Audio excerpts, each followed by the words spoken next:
Birmingham has issued a severe thunderstorm warning for north central Talladega County, southwestern Calhoun County, east central St. Clair County, until 6 p.m. Central Daylight Time. Wow. At 5:29 p.m. Central Daylight Time, a severe thunderstorm was located over Riverside, or 9 miles northeast of Pale City, moving northeast at 15 miles per hour. Wow, unexpected. Hazard, 60 miles per hour wind gusts and quarter-size hail.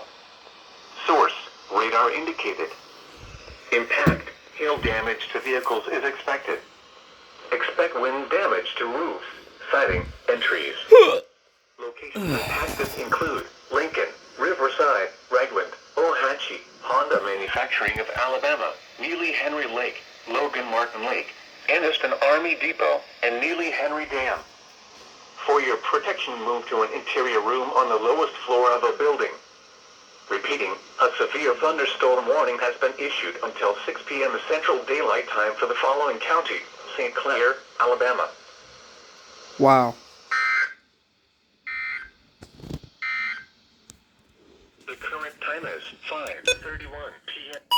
Not what I expected.